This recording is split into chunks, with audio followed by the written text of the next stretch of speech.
Hello friends, welcome to silent classes YouTube channel. और आज के इस वीडियो में हम लोग यूनिक जीके के जनरल साइंस से रिलेटेड बेहद ही इंपॉर्टेंट क्वेश्चन आंसर्स करने वाले हैं, जो कि सभी नेवी एग्जाम्स जैसे एसएसआर, डबल ए, एमआर और भी नेवी के एग्जाम्स के लिए बहुत ही इंपॉर्टेंट होने वाला है। ठीक है, इससे पहले ऑलरेडी कुछ इंपॉर्टेंट वीडियोस अपलोड किए जा चुके हैं। ठीक है, जो कि सभी डिफेंस एग्जाम्स जैसे एनडीए, नेवी, एयरफोर्स और भी एग्जाम्स जैसे एसएससी, रेलवे, उन सभी का लिंक आपको ऊपर आई बटन में शो हो रहे होंगे। आप चाहें तो इन वीडियो को खत्म होने के बाद उन सारे वीडियोस को देख सकते हैं, एक्सप्लोर कर सकते हैं। वे क्वेश्चंस बहुत ही इंपॉर्टेंट है सभी कॉम्पिटेटिव एग्जाम्स के लिए। आज के इस वीडियो में हम लोग नेवी एग्जाम के लिए बहुत ही इंपॉर्टेंट जनरल साइंस से रिलेटेड क्वेश्चंस करने वाले हैं। तो चलिए बिना टाइम वेस्ट किए इस वीडियो को स्टार्ट करते हैं और नए क्वेश्चंस को एक्सप्लोर करते हैं। एक नंबर क्वेश्चन पे चलते हैं। एक नंबर क्वेश्चन है हमारे पास, who gave gas law for the first time? Gas का नियम पहली बार किसने दिया था? ऑप्शन ए है Boyle, option B Faraday, option C Ostwald, option D Arrhenius. ठीक है, तो गैस का नियम पहली बार बॉयल के द्वारा दिया गया था। ठीक है, यहाँ पर ए नंबर ऑप्शन बिल्कुल सही हो जाएगा। नेक्स्ट क्वेश्चन है, आज के इस वीडियो में हम लोग 25 प्लस क्वेश्चंस करने वाले हैं। तो जल्दी से इस वीडियो को लाइक कर दीजिएगा, अपने सभी दोस्तों के साथ जो भी नेवी एग्जाम की प्रिपरेशन कर रहे हैं उनके साथ शेयर करके जल्दी से सब्सक्राइब कर लीजिएगा चैनल को, यदि आपने अभी तक सब्सक्राइब नहीं किया है, क्योंकि इस चैनल पर आपको इसी तरह के इंपॉर्टेंट धमाकेदार वीडियोज मिलते रहेंगे। तो 2 नंबर क्वेश्चन में है हमारे पास, sound travels at different speeds in different mediums. ध्वनि विभिन्न माध्यमों में अलग अलग गति से यात्रा करती है। इन what order does the velocity of sound increase in these mediums? इन माध्यमों में ध्वनि का वेग किस क्रम में बढ़ता है? ऑप्शन ए दिया हुआ है आयरन, एयर एंड वाटर, लोहा, हवा और पानी। ऑप्शन बी है एयर, वाटर एंड आयरन। ये जो दिया हुआ है ये क्रम है। ठीक है, किस क्रम में ध्वनि की गति बढ़ता है इन माध्यमों में? ये एयर, वाटर और आयरन ये तीनों मीडियम्स हैं जिसमें ध्वनि की गति बढ़ती है। ठीक है, यहाँ पर दिया हुआ है C number option iron, water and air. D number option है वाटर, आयरन एंड एयर। तो बेसिकली ध्वनि की गति कुछ इस प्रकार बढ़ती है। ध्वनि की गति सॉलिड्स में यानी सॉलिड मीडियम में सबसे अधिक होती है। तो यहाँ पर इन तीनों में से सॉलिड मीडियम आयरन है, लोहा है। ठीक है, तो लोहा में ध्वनि की गति सबसे अधिक होगी। यहाँ पर बी नंबर ऑप्शन बिल्कुल सही हो जाएगा, एयर, वाटर एंड आयरन। ठीक है, बी नंबर ऑप्शन यहाँ बिल्कुल सही हो जाएगा। नेक्स्ट क्वेश्चन पे चलते हैं। When water is heated from 0 degree Celsius to 100 degree Celsius, how is the volume of water affected? जब पानी को 0 डिग्री सेल्सियस से 100 डिग्री सेल्सियस तक गर्म किया जाता है तो पानी का मात्रा कैसे प्रभावित होती है? ठीक है, तो जब भी पानी को 0 डिग्री सेल्सियस से 100 डिग्री सेल्सियस तक गर्म किया जाता है तो ऑप्शंस दिए गए हैं, धीरे धीरे बढ़ता है। ठीक है, इंक्रीजेस ग्रेजुअली। ऑप्शन बी है डिक्रीजेस ग्रेजुअली। ऑप्शन सी है फर्स्ट इंक्रीज देन डिक्रीज। ठीक है, 0 डिग्री सेल्सियस से 100 डिग्री सेल्सियस तक पानी को जब गर्म करेंगे तो पहले बढ़ेगा या उसके बाद घटेगा। ठीक है, या फिर डी नंबर ऑप्शन है फर्स्ट डिक्रीजेस देन इंक्रीजेस, पहले घट जाती है उसके बाद बढ़ेगी। ठीक है, तो यहाँ पर डी नंबर ऑप्शन बिल्कुल सही होने वाला है। जब भी पानी को 0 डिग्री सेल्सियस से 100 डिग्री सेल्सियस तक गर्म किया जाता है तो पहले डिक्रीज होता है। ठीक है, उसका ओवरऑल वॉल्यूम जो है जल का वो डिक्रीज होगा, उसके बाद इंक्रीज होगा। यहाँ पर डी नंबर ऑप्शन बिल्कुल सही होने वाला है। नेक्स्ट क्वेश्चन है, हु डिस्कवर्ड एक्सरेज? एक्सरे की खोज किसने की थी? Option A Einstein, option B Roentgen, option C madam Curie, option D J J Thomson. ठीक है, तो यहाँ पर बी नंबर ऑप्शन रॉयनजेन बिल्कुल सही हो जाएगा। रॉयनजेन नामक साइंटिस्ट ने यहाँ पर एक्सरे की खोज की थी। ठीक है, यहाँ पर बी नंबर ऑप्शन बिल्कुल सही हो जाएगा। नेक्स्ट क्वेश्चन पे चलते हैं। Optical fibres work on which of the following principle? Optical fibre निम्नलिखित में से किस सिद्धांत पर कार्य करता है? आजकल बेसिकली टेलीकम्युनिकेशंस और ऑलमोस्ट ऑल फील्ड्स में ऑप्टिकल फाइबर का यूज किया जा रहा है। ठीक है, जियो फाइबर और एयरटेल ब्रॉडबैंड कनेक्शंस में भी ऑप्टिकल फाइबर का ब्रॉडली यूज हो रहा है। ठीक है, तो बेसिकली यहाँ पर ऑप्टिकल फाइबर किस सिद्धांत पर कार्य करता है ये क्वेश्चन पूछा गया है। ऑप्शन ए स्कैटरिंग, प्रकीर्णन। ठीक है, ऑप्शन बी है इंटरफेरेंस, ऑप्शन सी है principle of refraction, option D है टोटल इंटरनल रिफ्लेक्शन। ठीक है, पूर्ण आंतरिक परावर्तन।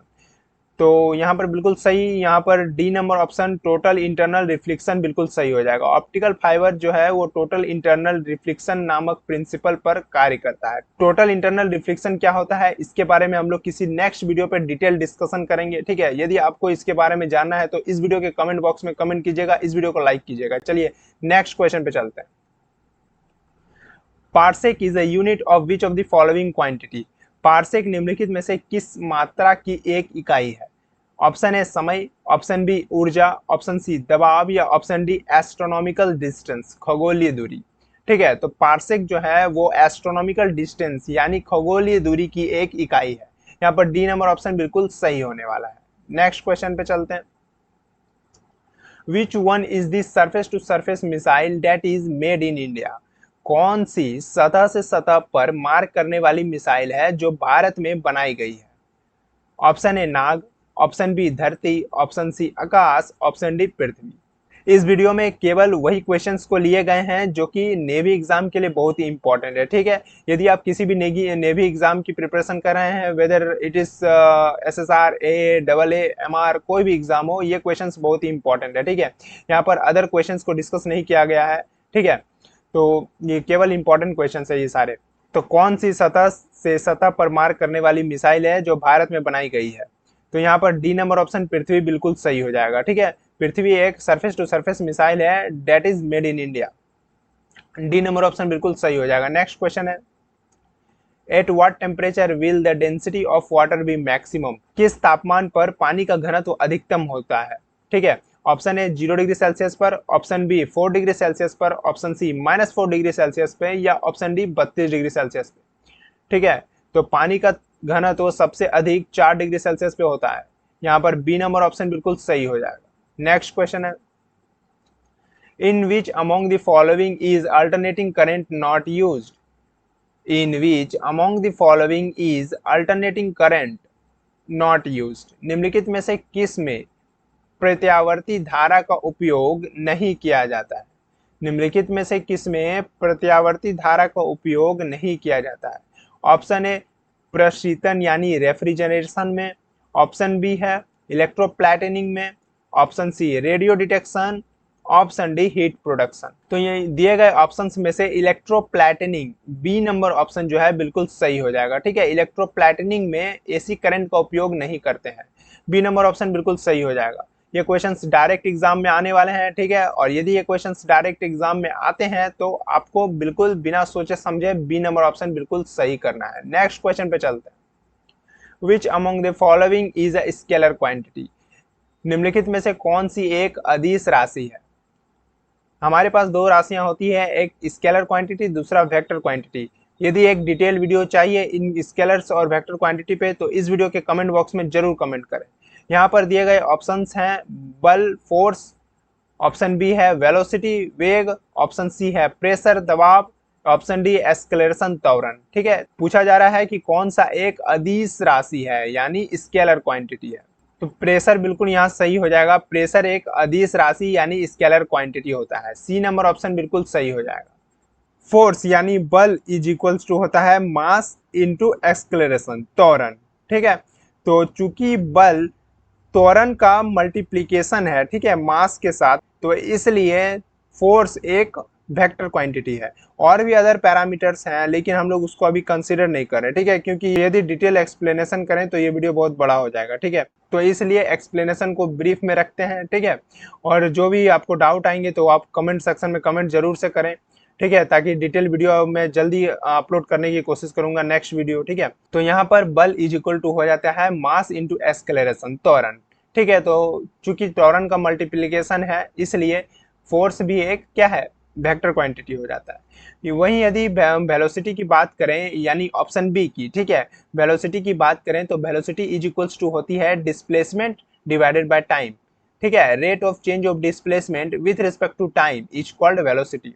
डिस्प्लेसमेंट किसे कहते हैं? दो पॉइंट के, दो जगहों के लेट से सोर्स और डेस्टिनेशन का शॉर्टेज डिस्टेंस को, ठीक है, लेट से ये सोर्स है और ये डेस्टिनेशन है, ठीक है, तो दोनों के बीच के शॉर्टेज डिस्टेंस को डिस्प्लेसमेंट कहा जाता है। जैसे ये डिस्प्लेसमेंट हो जाएगा, ठीक है। और यदि ये रास्ता, यदि एक ये अलग से रास्ता है, ठीक है, जो कि कुछ इस तरह से यहाँ पर जाती है। तो ये आपका डिस्प्लेसमेंट हो जाएगा, ये डिस्टेंस हो जाएगा, सॉरी ये डिस्टेंस हो जाता है, ठीक है, ये हो जाता है डिस्टेंस। और ये जो शॉर्टेस्ट पाथ है, ठीक है, ये शॉर्टेस्ट पाथ को कहा जाता है डिस्प्लेसमेंट। तो rate of change of displacement with respect to time is called velocity, उसे हम लोग क्या कहते हैं, वेग कहते हैं। तो डिस्प्लेसमेंट एक वेक्टर क्वांटिटी होती है और डिस्टेंस एक स्केलर क्वांटिटी होती है। तो चूंकि ये rate of change of displacement with respect to time है, तो इसलिए वेलोसिटी एक क्या है, वेक्टर क्वांटिटी है। तो इसलिए यहाँ पर बी नंबर ऑप्शन भी गलत हो जाएगा। सी नंबर ऑप्शन की बात करें तो प्रेशर इज इक्वल टू होता है फोर्स पर यूनिट एरिया, मतलब एक पर्टिकुलर एरिया पर जितना भी फोर्स लगाया जाता है उसे प्रेशर कहते हैं, ठीक है, एक यूनिट एरिया पर जितना फोर्स लगाया जाता है उसे प्रेशर कहते हैं। तो चूंकि ये एक यूनिट एरिया पर फोर्स लगता है, तो इसलिए ये एक वेक्टर क्वांटिटी नहीं होती है, ये एक स्केलर क्वांटिटी हो जाती है, ठीक है। यहाँ पर सी नंबर ऑप्शन दबाव बिल्कुल सही हो जाएगा। एक्सक्लेरेशन यानी त्वरण की बात करें तो त्वरण इज इक्वल्स टू होता है rate of change of velocity with respect to time, और वेलोसिटी इज इक्वल्स टू होता है rate of change of displacement with respect to time, ठीक है। तो इसलिए त्वरण एक वेक्टर क्वांटिटी है। तो दिए गए ऑप्शंस में से यहाँ पर सी नंबर ऑप्शन प्रेशर बिल्कुल सही हो जाएगा। नेक्स्ट क्वेश्चन है the force of attraction between the molecules of the same substance is called, एक ही पदार्थ के अणुओं के बीच आकर्षण बल को क्या कहा जाता है। ऑप्शन ए एडेसिव फोर्स, चिपकाने वाला बल, ऑप्शन बी कोहेसिव फोर्स, एकजुट बल, ऑप्शन सी सरफेस टेंशन, पृष्ठ यानी सतह तनाव, option D none of the above, इनमें से कोई नहीं।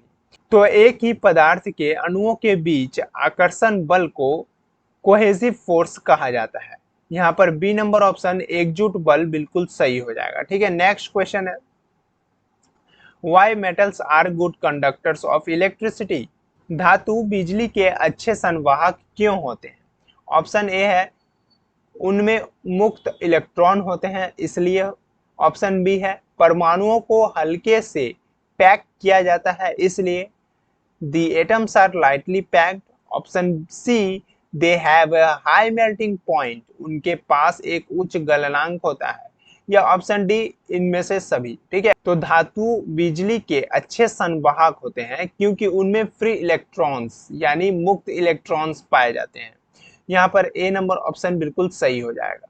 वहीं यदि इंसुलेटर्स यानी बैड कंडक्टर्स की बात करें तो उनमें बाउंड इलेक्ट्रॉन्स होते हैं। बेसिकली इंसुलेटर में जितने भी इलेक्ट्रॉन्स होते हैं वो बाउंडेड होते हैं, ठीक है, एक बॉन्ड में बंधे हुए होते हैं और वो इलेक्ट्रॉन्स मूव यानी मोशन नहीं कर सकते हैं, तो इसलिए वो इलेक्ट्रिसिटी के बैड कंडक्टर्स कहे जाते हैं, ठीक है।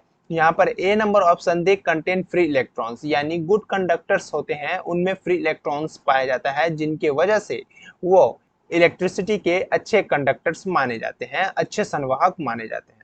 यहाँ पर ए नंबर ऑप्शन बिल्कुल सही होने वाला है। नेक्स्ट क्वेश्चन पे चलते हैं। Which of the following is used as a lubricant, निम्नलिखित में से किसका उपयोग स्नेहक के रूप में किया जाता है। Option A silica, option B diamond हीरा, ऑप्शन सी ग्रेफाइट, या ऑप्शन डी आयरन ऑक्साइड। तो दिए गए ऑप्शंस में से ग्रेफाइट का उपयोग स्नेहक के रूप में किया जाता है, ठीक है। यहाँ पर सी नंबर ऑप्शन बिल्कुल सही होने वाला है। नेक्स्ट क्वेश्चन पे चलते हैं। Who proposed the wave theory of light, प्रकाश के तरंग सिद्धांत का प्रस्ताव किसने दिया। Option A Huygens, option B sir Isaac Newton, option C Thomas Edison, या ऑप्शन डी एल्बर्ट आइंस्टाइन। तो प्रकाश के तरंग सिद्धांत का प्रस्ताव सर हाइजेंस ने दिए थे, ठीक है। यहाँ पर ए नंबर ऑप्शन बिल्कुल सही हो जाएगा। नेक्स्ट क्वेश्चन है what is the life span of RBC, RBC का जीवन काल कितना होता है या क्या होता है। आरबीसी का फुल फॉर्म क्या होता है ये आपको कमेंट सेक्शन में बताना है, ठीक है। ऑप्शन ए दिया गया है 120 डेज, 120 दिनों का, ऑप्शन बी है 100 दिनों का, ऑप्शन सी 130 दिनों का, या ऑप्शन डी 110 दिनों का, ठीक है। तो आरबीसी का जीवन काल कुल 120 दिनों का होता है। यहाँ पर ए नंबर ऑप्शन बिल्कुल सही हो जाएगा, ठीक है। नेक्स्ट क्वेश्चन है विच among the following is a positively charged particle emitted by a radioactive element। निम्नलिखित में से कौन सा एक रेडियोधर्मी तत्व द्वारा उत्सर्जित सकारात्मक रूप से आवेशित कण है।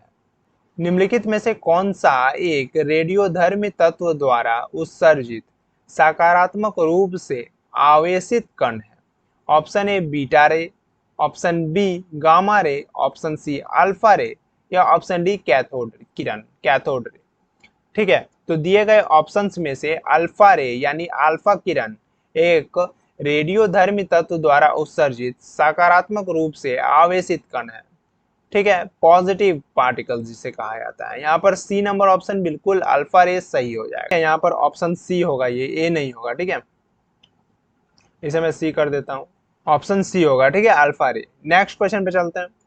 Which of the following element is used in an electric heater. Electric heater में निम्नलिखित में से किस तत्व का उपयोग किया जाता है।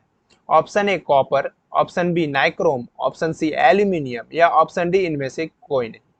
ठीक है, तो इलेक्ट्रिक हीटर में नाइक्रोम का यूज किया जाता है। यहाँ पर बी नंबर ऑप्शन बिल्कुल सही हो जाएगा। नेक्स्ट क्वेश्चन पे चलते हैं। Which of the following material is used in IC chips. IC chips में निम्नलिखित में से किस सामग्री का उपयोग किया जाता है। Here IC stands for integrated circuits. यहाँ पर आईसी का मतलब है इंटीग्रेटेड सर्किट्स, जो कि बेसिकली इलेक्ट्रॉनिक्स में यूज किए जाते हैं। ठीक है, दिए गए ऑप्शंस क्या क्या है। ऑप्शन ए है गोल्ड सोना, ऑप्शन बी है लीड, ऑप्शन सी है सिलिकॉन, ऑप्शन डी क्रोमियम। तो दिए गए ऑप्शंस में से सिलिकॉन का उपयोग आईसी चिप्स में बहुत ही ज्यादा होता है। ठीक है, यहाँ पर सी नंबर ऑप्शन बिल्कुल सही हो जाएगा। नेक्स्ट क्वेश्चन पे चलते हैं।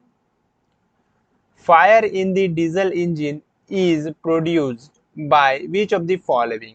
डीजल इंजन में आग निम्नलिखित में से किसके द्वारा उत्पन्न की जाती है। डीजल इंजन में आग निम्नलिखित में से किसके द्वारा उत्पन्न की जाती है। Option A friction, option B compression, option C spark plug, option D self starter. तो डीजल इंजन में कंप्रेशन यानी संपीड़न के वजह से आग उत्पन्न की जाती है। ठीक है, यहाँ पर बी नंबर ऑप्शन बिल्कुल सही हो जाएगा। नेक्स्ट क्वेश्चन है। Which of the following is an electromagnetic wave. निम्नलिखित में से कौन सी विद्युत चुंबकीय तरंग है। ऑप्शन ए ध्वनि तरंग, ऑप्शन बी कैथोड किरणें cathode rays, option C infrared rays infrared किरणें, ऑप्शन डी अल्ट्रासोनिक वेव्स यानी अल्ट्रासोनिक तरंगे। ठीक है, तो विद्युत चुंबकीय तरंग कौन सी है। तो दिए गए ऑप्शंस में से इंफ्रारेड रेज यानी इंफ्रारेड किरणें जो होती है वो विद्युत चुंबकीय तरंग यानी इलेक्ट्रोमैग्नेटिक तरंगे होती है, इलेक्ट्रोमैग्नेटिक वेव्स होती है। ठीक है, यहाँ पर सी नंबर ऑप्शन बिल्कुल सही हो जाएगा। नेक्स्ट क्वेश्चन है। Which of the following materials are used in lightning conductors. Lightning conductor में निम्नलिखित में से किस सामग्री का उपयोग किया जाता है। ऑप्शन ए लोहा, option B steel, option C तांबा या ऑप्शन डी एल्यूमिनियम। तो लाइटनिंग कंडक्टर्स में तांबे का उपयोग किया जाता है। ठीक है, यहाँ पर सी नंबर ऑप्शन बिल्कुल सही हो जाएगा। नेक्स्ट क्वेश्चन है। Which of the following force opposes the relative motion between different layers of liquid or gases? निम्नलिखित में से कौन सा बल तरंग या गैसों की विभिन्न परतों के बीच सापेक्ष गति का विरोध करता है। ऑप्शन ए विस्कस फोर्स चिपचिपा बल, ऑप्शन बी क्रिटिकल वेलोसिटी महत्वपूर्ण वेग, option C terminal velocity, option D streamline flow. तो दिए गए ऑप्शंस में से विस्कस फोर्स जो है चिपचिपा बल वो तरल या गैसों की विभिन्न परतों के बीच सापेक्ष गति का विरोध करता है। ठीक है, यहाँ पर A number option viscous force बिल्कुल सही हो जाएगा। नेक्स्ट क्वेश्चन पे चलते हैं। Which law is also known as law of inertia. किस नियम को जड़त्व का नियम कहा जाता है। ऑप्शन ए न्यूटन के पहले नियम को, ऑप्शन बी न्यूटन के दूसरे नियम को, ऑप्शन सी न्यूटन के तीसरे नियम को या ऑप्शन डी उपरोक्त सभी। न्यूटन के पहले नियम को जड़त्व का नियम भी कहा जाता है। ठीक है, यहाँ पर ए नंबर ऑप्शन बिल्कुल सही हो जाएगा। न्यूटन का पहला नियम क्या है। न्यूटन का पहला नियम है यदि कोई वस्तु गतिमान अवस्था में है या यदि कोई वस्तु स्थिर अवस्था में है तो वह वस्तु उसी अवस्था में तब तक रहेगी जब तक उस पर कोई बाहरी बल लगाकर उसकी अवस्था में परिवर्तन ना किया जाए। फिर से, यदि कोई वस्तु स्थिर अवस्था में है या गतिमान अवस्था में है तो वह वस्तु उसी अवस्था में तब तक रहेगी जब तक उस पर बाहरी बल लगाकर उसकी अवस्था में परिवर्तन ना किया जाए। यही न्यूटन का पहला नियम है और इसी नियम को जड़त्व का नियम कहा जाता है। ठीक है, लॉ ऑफ इनर्शिया। तो यहाँ पर ए नंबर ऑप्शन बिल्कुल सही हो जाएगा। नेक्स्ट क्वेश्चन पे चलते हैं। What is Hooke's law? Hooke का नियम क्या है? Option A, stress is directly proportional to strain. Option B, stress is inversely proportional to strain. Option C, stress and strain are dependent on each other. Option D, stress and strain are independent of each other. तो Hooke का नियम है stress is directly proportional to the strain, मतलब stress जो होता है वो directly proportional है स्ट्रेन। ठीक है, ये यंग्स मॉडुलस में इसको हम लोग बेसिकली डील करते हैं। ठीक है, डिटेल वीडियो बनाया जाएगा आप सभी की रिक्वायरमेंट पर। यदि आप कहेंगे, कमेंट बॉक्स में कमेंट करेंगे तो डिटेल वीडियो बहुत ही जल्द इस चैनल पर आपको देखने को मिलेगी। यहाँ पर ए नंबर ऑप्शन फिलहाल के लिए बेहद ही important question, A number option बिल्कुल सही हो जाएगा। Stress is directly proportional to strain, Hooke का नियम। ठीक है, नेक्स्ट क्वेश्चन पे चलते हैं। In which of the following units nuclear sizes are expressed? निम्नलिखित में से किस इकाई में परमाणु आकार व्यक्त किए जाते हैं? Option A, tesla. Option B, fermi. Option C, newton. या ऑप्शन डी, एंगस्ट्रॉम। ठीक है, तो परमाणु आकार फर्मी में एक्सप्रेस किए जाते हैं, व्यक्त किए जाते हैं। ठीक है, यहाँ पर बी नंबर ऑप्शन बिल्कुल सही हो जाएगा। नेक्स्ट क्वेश्चन है, in which of the following mediums light travels fastest? निम्नलिखित में से किस माध्यम में प्रकाश सबसे तेज यात्रा करती है? Option A, glass. Option B, पानी। Option C, vacuum. या ऑप्शन डी, हाइड्रोजन। ठीक है, यहाँ पर सी नंबर ऑप्शन वैक्यूम बिल्कुल सही हो जाएगा। ठीक है, प्रकाश सबसे तेज गति करती है वैक्यूम में। ठीक है, सी नंबर ऑप्शन बिल्कुल सही हो जाएगा। और ध्वनि सबसे तेज गति किस में करती है? मैंने पहले क्वेश्चंस में अभी तुरंत इस वीडियो में डिस्कस किए हैं। ठीक है, तो इसका आंसर आप लोग कमेंट बॉक्स में जरूर दें। ठीक है, ध्वनि किस में सबसे तेज गति करती है? और इसका आंसर वैक्यूम बिल्कुल सही हो जाएगा, सी नंबर ऑप्शन। ठीक है, नेक्स्ट क्वेश्चन पे चलते हैं। Who discovered natural radioactivity? प्राकृतिक रेडियोधर्मिता की खोज किसने की? Option A, Marie Curie. Option B, Enrico Fermi. Option C, Henri Becquerel. Option D, Ernest Rutherford. ठीक है, तो प्राकृतिक रेडियोधर्मिता की खोज हेनरी बैक्यूरेल जी के द्वारा किया गया था। यहाँ पर सी नंबर ऑप्शन बिल्कुल सही हो जाएगा। ठीक है, नेक्स्ट क्वेश्चन है, the ozone layer protects us from which of the following rays? Ozone परत हमें निम्नलिखित में से किस किरण से बचाती है? Option A, radio waves. Option B, visual radiation. Option C, ultraviolet rays. Option D, infrared radiation. Ozone परत हमें अल्ट्रावायोलेट रेज यानी अल्ट्रावायोलेट किरणें से बचाती है। ठीक है, यहाँ पर सी नंबर ऑप्शन बिल्कुल सही हो जाएगा। नेक्स्ट क्वेश्चन है, which planet is nearest to the earth? कौन सा ग्रह पृथ्वी के सबसे निकट है? ऑप्शन ए, वीनस शुक्र ग्रह। ऑप्शन बी, मार्स मंगल ग्रह। ऑप्शन सी, मरकरी बुध ग्रह। या ऑप्शन डी, जुपिटर बृहस्पति ग्रह।